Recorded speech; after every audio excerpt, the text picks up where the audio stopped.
اعوذ باللہ من الشیطان الرجیم، بسم اللہ الرحمن الرحیم۔ سورۃ الکوثر آج کے درس کے لیے منتخب کیے۔ میں پہلے سورت پڑھ دیتا ہوں۔ اعوذ باللہ من الشیطان الرجیم، بسم اللہ الرحمن الرحیم۔ انا اعطیناک الکوثر فصل لربک وانحر ان شانئک هو الابتر۔ صدق اللہ العظیم۔ ترجمہ ہے: اللہ کے نام سے جو رحمان و رحیم ہے، اے نبی صلی اللہ علیہ وسلم، ہم نے تمہیں کوثر عطا کر دیا، بس تم اپنے رب ہی کے لیے نماز پڑھو اور قربانی کرو، تمہارا دشمن ہی جڑ کٹا ہے۔ اس سورت کا جو نام ہے وہ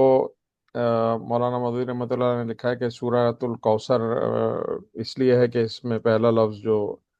آ، اس میں سورت میں کوثر کا لفظ استعمال ہوا ہے، تو اس لیے جو ہے وہ سورۃ الکوثر اس کا نام رکھا ہے۔ سورت کا جو زمانہ نزول ہے اس کے بارے میں اختلاف ہے، اور کچھ صحابہ کے نزدیک یہ مکی صورت ہے، اور کچھ اسے مدنی بتاتے ہیں۔ مدنی بتانے والوں کا جواز یہ ہے کہ حضرت عائشہ، جو لوگ مکی کہتے ہیں اس میں حضرت عبداللہ بن زبیر اور حضرت عائشہ اور دیگر جو ہیں وہ مفسرین نے مکی بتایا ہے، اور جو لوگ مدنی کہتے ہیں ان میں حسن بصری، اکرمہ، مجاہد، قتادہ وغیرہ شامل ہیں۔ جو لوگ مدنی کہتے ہیں اس کی دلیل یہ دیتے ہیں کہ حضرت انس کی ایک روایت ہے کہ آپ صلی اللہ علیہ وسلم جو ہے وہ ہمارے درمیان موجود تھے، اتنے میں آپ پر کچھ اونگ طاری ہوئی اور پھر آپ نے مسکراتے ہوئے سر مبارک اٹھایا، اور بعض روایت میں لوگوں نے پوچھا کہ آپ کس بات پر تبسم فرما رہے ہیں، اور بعض میں آپ نے خود ہی لوگوں سے فرمایا، تو اس وقت پر آ، آپ کے اوپر یہ صورت نازل ہوئی۔ پھر آپ نے بسم اللہ الرحمن الرحیم پڑھ کر یہ صورت کوثر پڑھی، اور اس کے بعد پوچھا کہ جانتے ہو کہ سورہ کوثر کیا ہے؟ کوثر کیا ہے؟ لوگوں نے عرض کیا کہ کیا ہے؟ اللہ اور اس کے رسول ہی زیادہ معلوم ہے، اللہ اور اس کے رسول زیادہ بہتر جانتے ہیں۔ تو آپ صلی اللہ علیہ وسلم نے فرمایا کہ وہ ایک نہر ہے جو میرے رب نے مجھے عطا کی ہے، اور اس روایت میں اس سورہ کے مدنی ہونے پر استدلال ہے۔ تو اب اس حضرت انس کی اس روایت کی وجہ سے یہ کچھ لوگ اس کو مدنی کہتے ہیں، کیونکہ حضرت انس جو تھے وہ مدینہ میں یعنی آپ صلی اللہ علیہ وسلم کے ساتھ شامل ہوئے، یا یوں کہہ لیں کہ ان کی روایات مدنی روایات ہیں۔ تو لیکن جو لوگ دیگر اس پہ استدلال کرتے ہیں وہ یہ کہتے ہیں کہ کیونکہ یہ معراج کے موقع پہ نازل ہوئی تھی، اور آپ نہیں، سوری، یوں کہتے ہیں کہ معراج کے موقع پہ آپ صلی اللہ علیہ وسلم کو جو ہے وہ کوثر دکھائی گئی تھی اور حوض کوثر کے بارے میں بتایا گیا تھا، تو اس لیے جو ہے وہ یہ صورت جو ہے وہ آ، مدنی نہیں ہو سکتی، مکی ہو سکتی ہے۔ کوئی اس کی لاجک نہیں بنتی کہ آپ صلی اللہ علیہ وسلم کو جو ہے وہ معراج پہلے سے بتا دی گئی ہو، اور اس کے بعد پھر جو ہے وہ آپ کے سامنے جو ہے وہ یعنی دوبارہ سے یہ صورت نازل کی جائے۔ تو اب اس میں جو ہے وہ تھوڑا سا اختلاف ہے۔ اس کے بعد پھر یہ صورت جو ہے وہ ہم اس کو دیکھ لیتے ہیں، ترجمہ تشریح دیکھ لیتے ہیں۔ سب سے پہلے تو کوثر کیا ہے اس کے حوالے سے تھوڑا سا آپ صلی اللہ علیہ وسلم کی بے شمار احادیث ہیں، اور اکثریت جو ہے وہ احادیث کی، اور جس پہ اکثر علماء کا اختلاف ہے، وہ یہ تھی کہ آپ صلی اللہ علیہ وسلم جو ہے وہ پر جو ہے وہ کہنا چاہیے کہ اللہ تعالیٰ قیامت کے دن ایک حوض ہوگا، ایک حوض کوثر ہوگا، اور وہ اس پر آپ صلی اللہ علیہ وسلم موجود ہوں گے، اور پھر اپنے جو امتی ہیں ان کو جو ہے وہ آ، اس میں سے حوض کوثر کا جام عطا کریں گے۔ اس کو ہم تھوڑا سا مزید تفصیل سے دیکھیں گے، لیکن مولانا مودودی نے لکھا ہے کہ جو کوثر ہے اس کے بہت سے معنی ہیں۔ یہ کوثر کا لفظ جو ہے، یہ مولانا کی تفسیر سے ہی میں بیان کر رہا ہوں کہ مولانا نے لکھا ہے کہ کوثر کا لفظ اردو تو کیا کسی اور زبان میں بھی اس کی تفصیل جو ہے اس کو ادا نہیں کر سکتا ایک لفظ سے۔ تو یہ کثرت سے مبالغہ کا صیغہ ہے۔ مبالغہ کہتے ہیں کہ آپ کسی چیز کے بارے میں بہت زیادہ اس کو بڑھا چڑھا کے بیان کریں تو اس کو مبالغہ کہتے ہیں۔ تو یہ کثرت سے مبالغے کا صیغہ ہے، اور اس کے معنی تمام قسم کی بھلائیاں، تمام قسم کی اچھائیاں، بے شمار بھلائیاں، نعمتیں، یہ سب جو ہے وہ یہاں مقصود ہو سکتے ہیں۔ اب یہاں پر یہ بات بھی ذہن میں رہے کہ یہ کیونکہ اکثریت کے نزدیک یہ مکی صورت ہے، تو حالات کیا تھے کہ آپ صلی اللہ علیہ وسلم جو ہے ان کے دشمن آپ کو طرح طرح سے تکلیفیں پہنچا رہے تھے، اور نعوذ باللہ وہ یہ کہتے تھے کہ محمد تو ہر حیثیت سے تباہ ہو چکے ہیں، وہ کٹ کر بے یار و مددگار ہو گئے ہیں، ان کی تجارت تباہ ہو گئی ہے، ان کی اولاد نرینہ تھی اور وہ بھی نہیں رہی، اور ان کا نام تو اب آگے چل نہیں سکتا، اس طرح کی جو ہے وہ واحد باتیں کیا کرتے تھے۔ اور پھر یہ کہتے تھے کہ چند گنے چنے لوگ ہیں جو مکے میں، جن کو کوئی خود نہیں سننا نہیں چاہتا، وہ ان کے ساتھ ہیں نعوذ باللہ۔ تو اس طرح کی ساری باتیں تھیں، اور کہتے ہیں کہ یہ دو چار لوگ ہیں، اور پھر جب یہ وفات پا جائیں گے تو ان کا کوئی دنیا میں نام لیوا ہی نہیں ہوگا۔ تو جب اللہ تعالیٰ کی طرف سے فرمایا گیا کہ ہم نے تمہیں کوثر عطا کی، تو اس کا خود مخود یہ مطلب نکلتا ہے کہ تمام بے وقوف یہ سمجھ رہے ہیں کہ تم برباد ہو گئے، نبوت جو تمہیں، جو نعمتیں حاصل ہوئی تھی وہی تم سے چھین لی گئیں، لیکن حقیقت یہ ہے کہ ہم نے تمہیں بے انتہا خیر، بے شمار نعمتوں سے نواز دیا۔ اس میں اخلاق کی وہ بے نظیر خوبیاں شامل ہیں جو حضور کو بخشی گئیں، اس میں نبوت کے اور قرآن کے اور حکمت کے وہ ساری نعمتیں شامل ہیں جو آپ کو عطا کی گئیں، اس میں توحید اور اس کے ایسے نظام زندگی کی نعمت بھی شامل ہے جس سے سیدھے سادے عام فہم اور عقل فطرت کے مطابق ایک جامع اصول پھیلائے گئے۔ اور اس میں رفع ذکر کی نعمت بھی شامل ہے۔ رفع ذکر یعنی اللہ تعالیٰ نے آپ صلی اللہ علیہ وسلم کا نام 1400 سال گزرنے کے بعد دنیا کے گوشے گوشے میں آج بھی آپ کا نام بلند ہو رہا ہے، آپ صلی اللہ علیہ وسلم پر درود بھیجے جا رہے ہیں، اور قیامت تک یہ بلند ہوتا رہے گا۔ تو یہ نعمت بھی اس میں شامل ہے۔ پھر آپ صلی اللہ علیہ وسلم کی جو دعوت تھی، جس میں ایک ایسی عالمگیر امت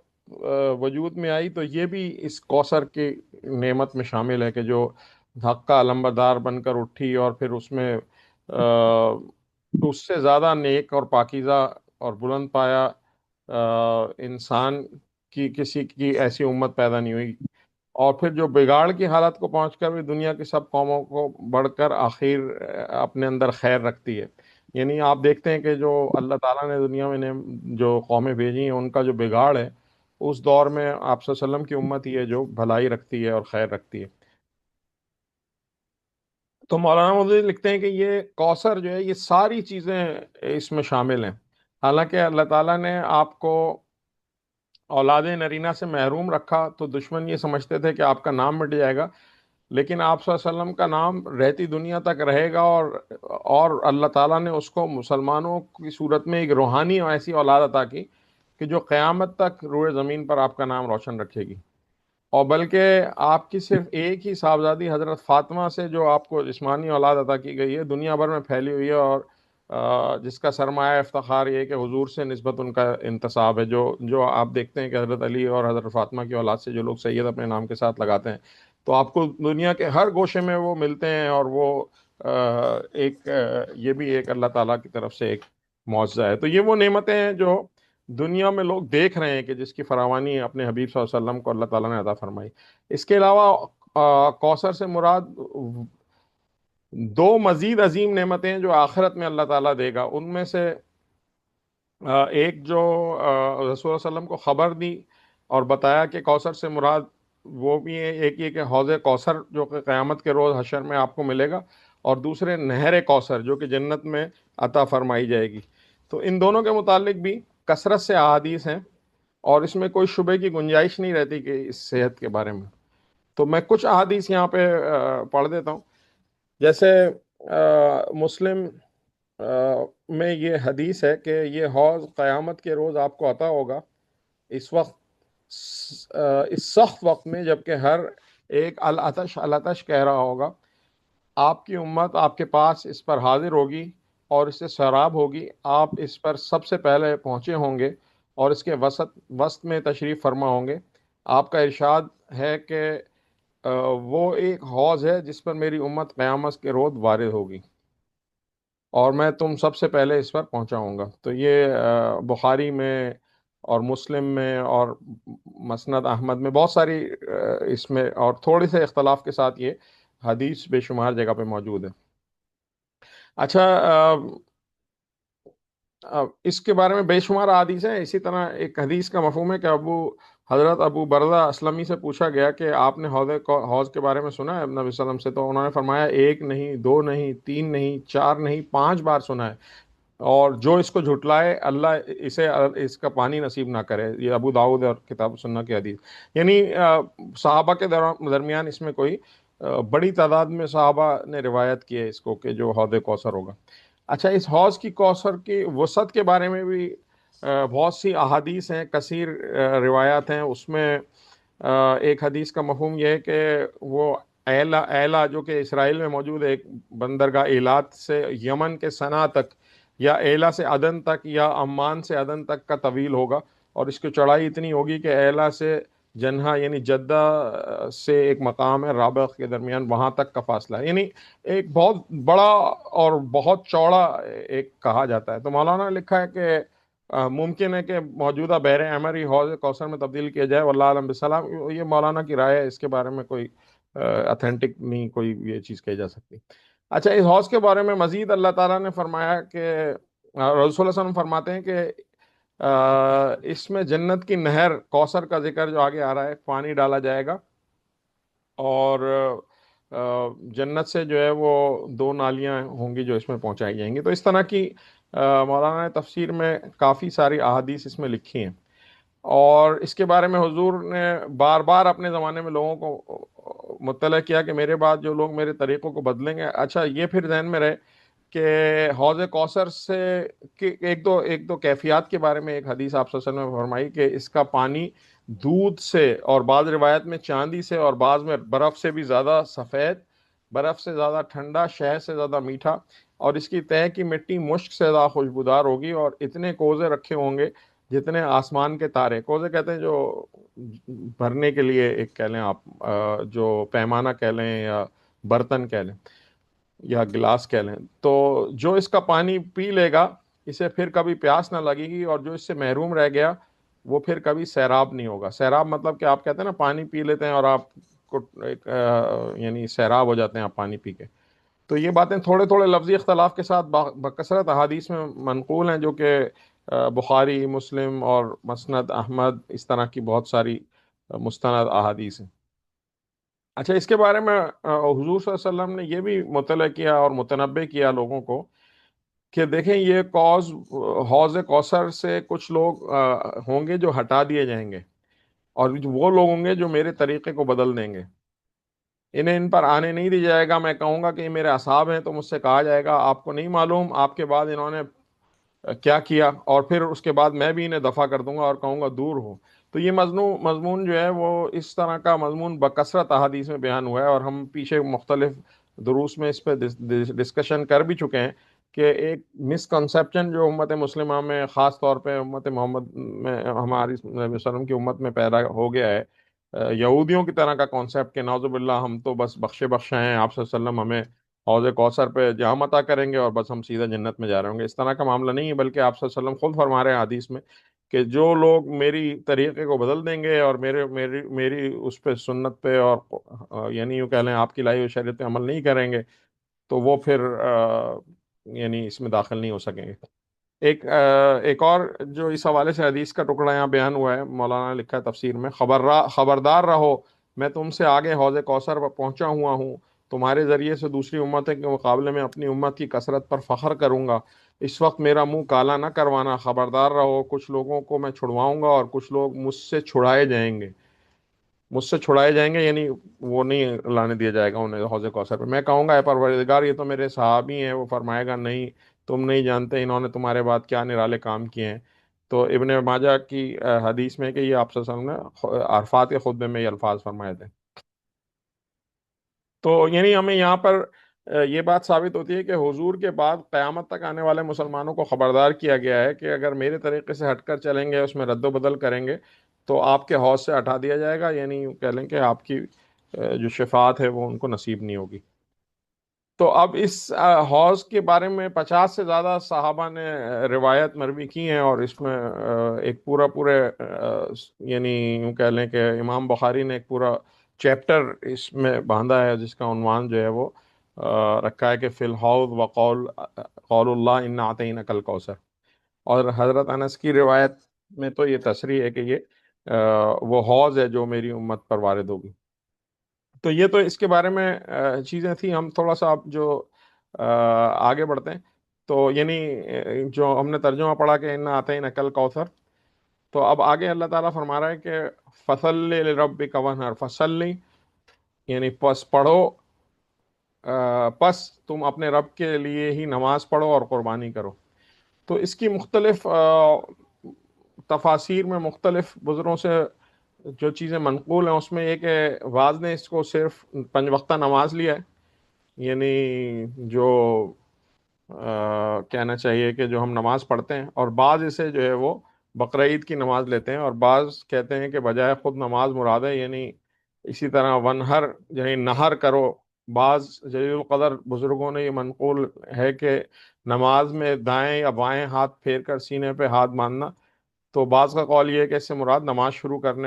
کرتے وقت دونوں ہاتھ اٹھا کر تکبیر کہنا ہے، اور بعض کا قول ہے کہ یہ افتتاح نماز کے وقت اور رکوع میں جاتے وقت رفع دین کہنا یہاں مراد ہے۔ اور کچھ جیسے میں نے ابھی پڑھا کہ وہ کچھ کہتے ہیں کہ یہ بقرہ عید کی نماز پڑھنا ہے۔ لیکن جس موقع پر مولانا لکھتے ہیں کہ جس موقع پر اس کو ارشاد کیا جا رہا ہے اس پر غور کیا جائے، تو اس کا مطلب سرین یہ معلوم ہوتا ہے کہ اے نبی صلی اللہ علیہ وسلم، جب رب نے تم کو کثیر بھلائیاں اور نعمتیں اور سب کچھ عطا کی ہیں، تو اسی کے لیے نماز پڑھو اور اسی کے لیے قربانی دو۔ تو اس حکم میں کا یہ جو ایک ماحول دیا گیا ہے کہ جب مشرقین عرب نے جو ہے وہ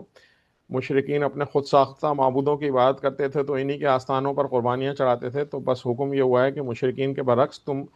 اپنے رویے پر مضبوطی سے قائم رہو، اور تمہاری نماز اللہ ہی کے لیے ہو، تمہاری قربانی اللہ ہی کے لیے ہو، جیسا کہ ایک اور جگہ قرآن میں فرمایا کہ قل ان صلاتی و نسکی و محیای و مماتی للہ رب العالمین لا شریک لہ وبذالک امرت وانا اول المسلمون۔ اے نبی صلی اللہ علیہ وسلم، کہہ دو کہ میری نماز اور میری قربانی اور میرا جینا اور میرا مرنا سب اللہ رب العالمین کے لیے ہے، جس کا کوئی شریک نہیں، اور اسی کا مجھے حکم ہے کہ میں سب سے پہلے سر عطا جھکانے والا ہوں۔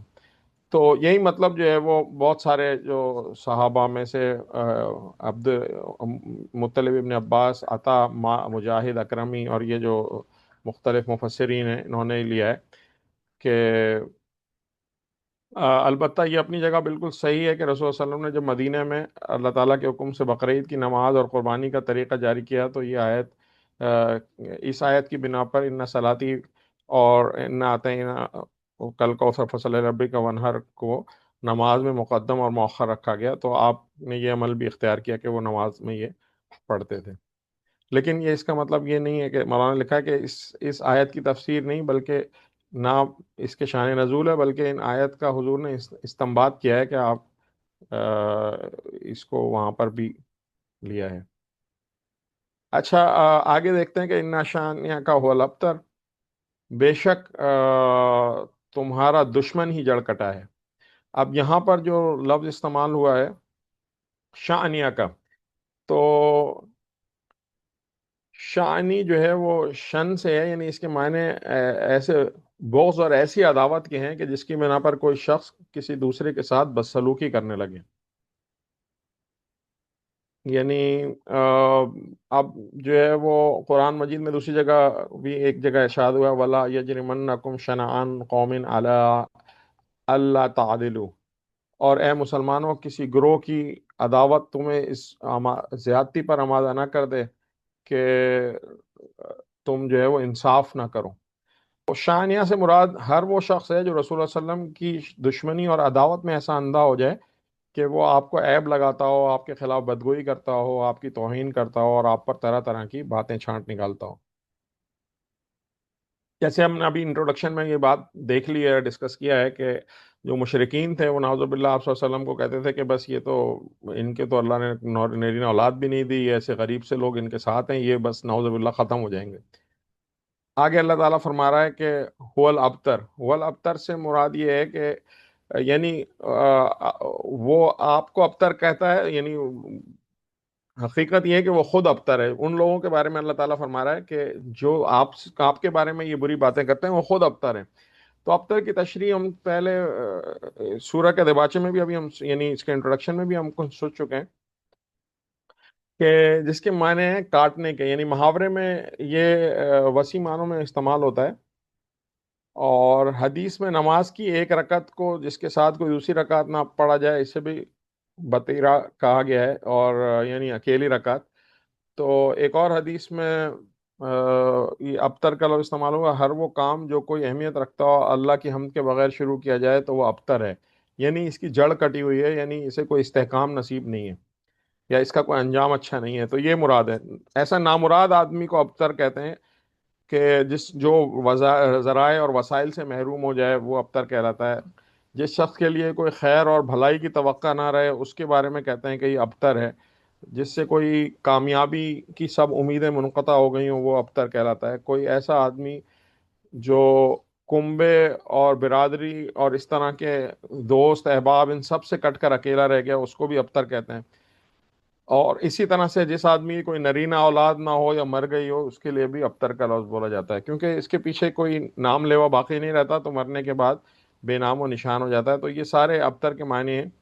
اور قریب قریب سب معنوں میں قریش نعوذ باللہ آپ صلی اللہ علیہ وسلم کو ابتر کہتے تھے، اور اس پر اللہ اور اس کے رسول نے فرمایا کہ تم ابتر نہیں ہو، بلکہ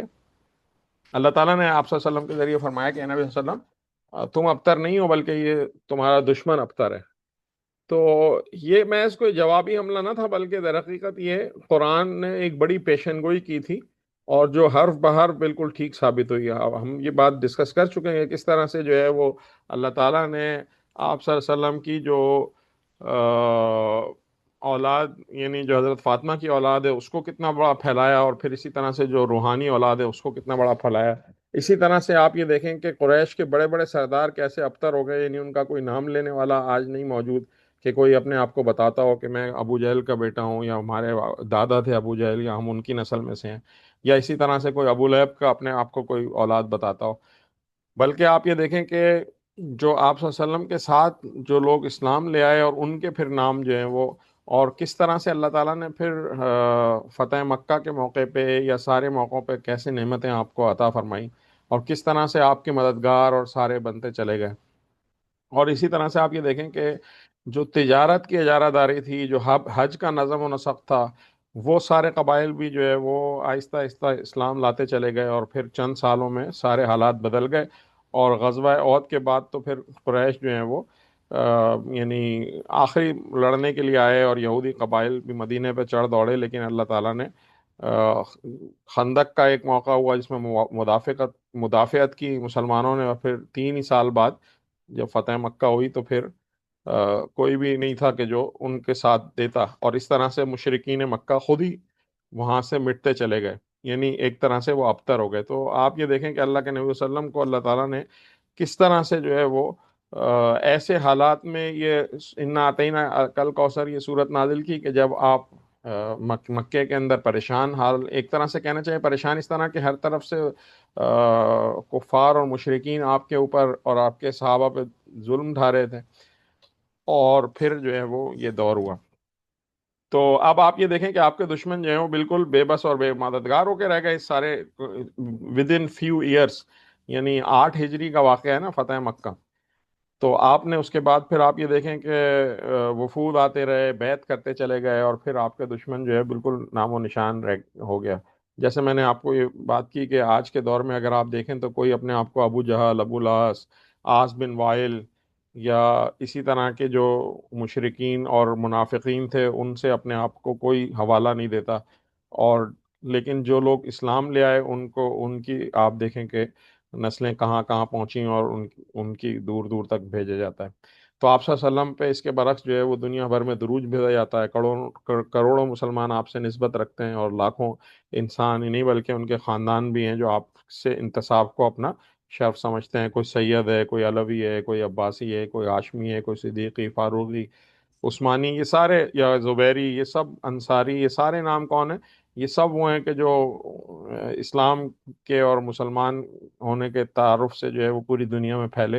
اور اللہ تعالیٰ نے اور تاریخ نے یہ ثابت کر دیا کہ نعوذ باللہ آپ نہیں بلکہ آپ کا دشمن ہی ابتر ہے۔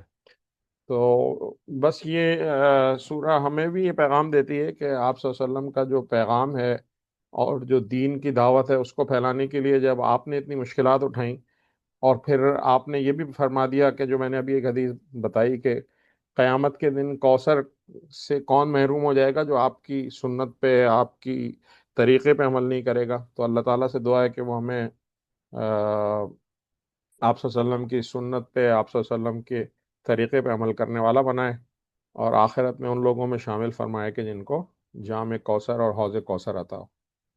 جزاک اللہ، صدق اللہ العظیم۔ آپ کوئی سوال ہو تو کر سکتے ہیں۔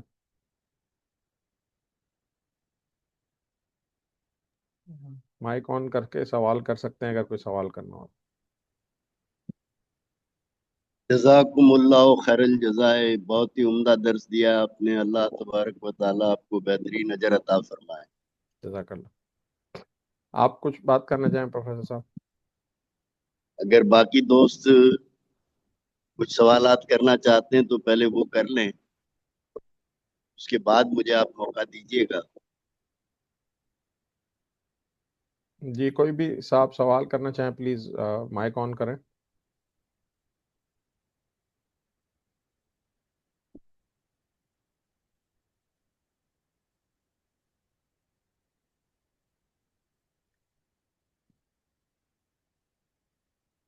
کوئی سوال نہیں ہے تو میرا خیال ہے کہ بس آپ کچھ گفتگو رکھیے۔ تھوڑی سی بات میں اس صورت کے جی جی۔ حوالے سے رکھنا چاہتا ہوں کہ یہ صورت بھی بہت ہی جامع صورت ہے، اور نبی کریم صلی اللہ علیہ وسلم مکہ مکرمہ میں اللہ کے دین کا کام کرتے ہوئے جن شدید ترین ذہنی اور نفسیاتی اور جسمانی مسائل اور مشکلات سے دو چار تھے، ان میں اللہ تبارک و تعالیٰ کی طرف سے نبی کریم صلی اللہ علیہ وسلم کو بار بار تسلی دی گئی۔ تو بہرحال یعنی واضح طور پہ جو روایات ہیں اس سے یہ بات ثابت ہوتی ہے کہ یہ سورت جو ہے مکۃ المکرمہ ہی میں نازل ہوئی، اور باقی جو روایات ہیں وہ سب شواذ ہیں، شاذ و نادر روایتیں ہیں، اور اس کا پورا پس منظر یہی ہے کہ نبی کریم صلی اللہ علیہ وسلم نے جب دعوت اللہ کا کام شروع کیا تو یہ آپ کے علم میں ہے کہ ابو لہب کے دونوں بیٹوں نے آپ کی بیٹیوں کو طلاق دے دی، حکمت تھی، اور اللہ تبارک و تعالی غیب کا علم رکھتے ہیں کہ انبیاء علیہ السلام کے ہاں جب بیٹے ہوئے تو انبیاء علیہ السلام کے ماننے والوں نے ان کے بیٹوں کے اندر بھی نبوت اور خدائی کی صفات کو تلاش کر لیا، تو محمد صلی اللہ علیہ وسلم کی امت کو اس آزمائش سے بچانے کے لیے اللہ تبارک و تعالی نے اپنے محبوب محمد مصطفیٰ صلی اللہ علیہ وسلم کو بیٹے دیے اور پھر واپس لے لیے تاکہ امت اس آزمائش سے دو چار نہ ہو۔ لیکن بہرحال اللہ تبارک و تعالی نے آپ کو بیٹیاں عطا کی، حضرت زینب رضی اللہ تعالی عنہا، حضرت رقیہ رضی اللہ تعالی عنہا، حضرت کلثوم رضی اللہ تعالی عنہا، اور حضرت فاطمہ رضی اللہ تعالی عنہا، اور ان تمام بیٹیوں سے اللہ تبارک و تعالی نے آپ کو اولاد بھی عطا کی، اور ان سب کی اولاد کا شجرہ نسب آج پوری دنیا کے کونے کونے کے اندر موجود ہے۔ یعنی یہ عجیب بات ہے کہ دنیا میں شجرہ نسب جو ہے وہ بیٹوں سے رکھا جاتا ہے، لیکن نبی کریم صلی اللہ علیہ وسلم کی بیٹیوں سے بھی نسبت رکھنے والوں نے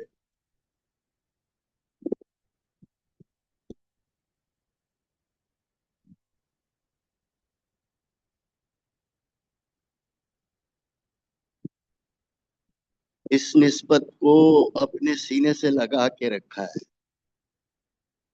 حتیٰ کہ جیسا کہ ہمارے محترم بھائی ڈاکٹر حسن جمیل نے کہا کہ نبی کریم صلی اللہ علیہ وسلم پر جو ایمان لانے والے صحابہ کرام ہیں ان کی نسبت بھی آج پوری دنیا میں پائی جاتی ہے. صدیقی، فاروقی، عثمانی، زبیری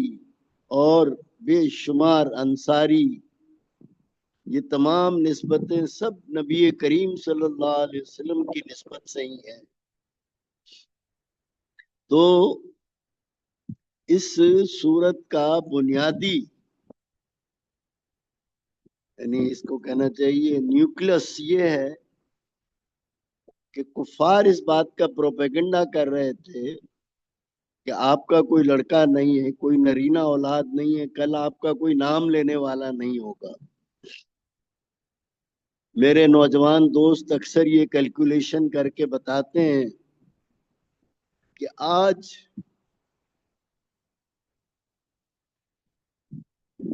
پوری دنیا میں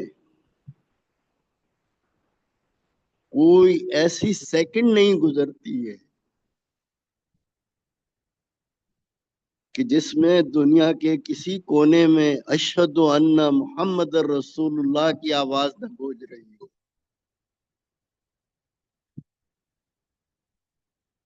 پوری دنیا کے اندر ہر سیکنڈ میں محمد صلی اللہ علیہ وسلم کا نام لیا جا رہا ہے.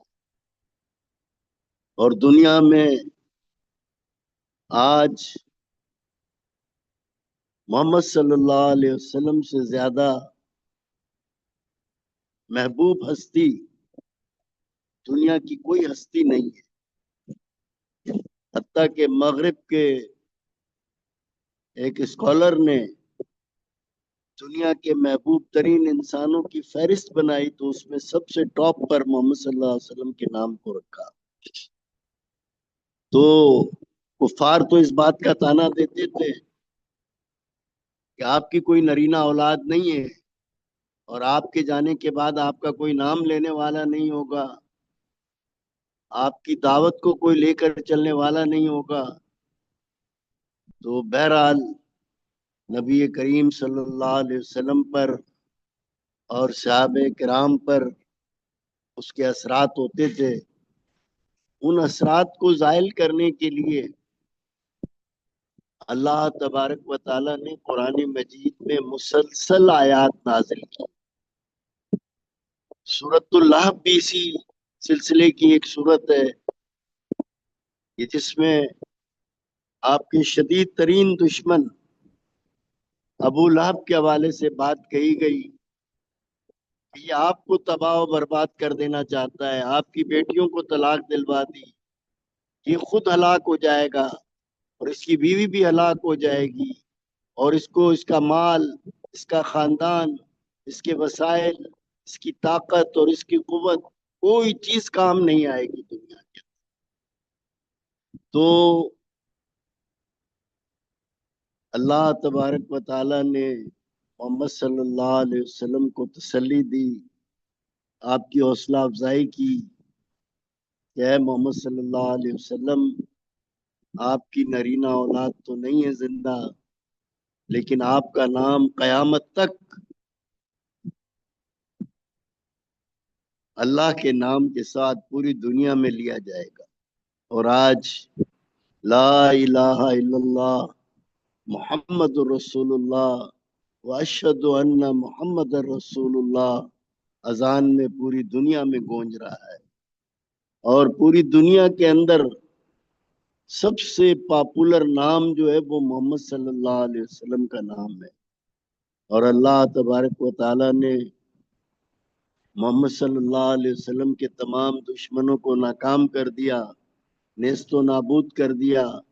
ان کو فتح مکہ میں محمد صلی اللہ علیہ وسلم کے سامنے سر جھکانا پڑا. اور یہ ضمناً ان لوگوں کے لیے بھی بشارت ہے کہ جو محمد صلی اللہ علیہ وسلم کی دعوت کو لے کر کھڑے ہوئے ہیں، اس دین کو لے کر کھڑے ہوئے ہیں اور اس کے لیے جدوجہد کر رہے ہیں کہ اللہ تبارک و تعالی دنیا میں ان کو بھی ضائع نہیں ہونے دے گا، ان کی کاوشوں کو ضائع نہیں ہونے دے گا. ان کو جو بدنام کرنا چاہیں گے وہ خود بدنام ہو جائیں گے۔ اور ہم دیکھتے ہیں کہ محمد صلی اللہ علیہ وسلم کے دین کی دعوت کو لے کر اٹھنے والے اس 1400 سال میں جو بھی کھڑے ہوئے ہیں، اللہ تبارک و تعالیٰ نے ان کو عزت دی ہے، مرتبہ دیا ہے، مقام دیا ہے، اور آج پوری دنیا ان کو یاد کرتی ہے۔ تو یہ وہ بنیادی پیغام ہے جو کہ اس صورت کے اندر نبی کریم صلی اللہ علیہ وسلم کو دیا گیا ہے اور صحابہ کرام کو دیا گیا ہے،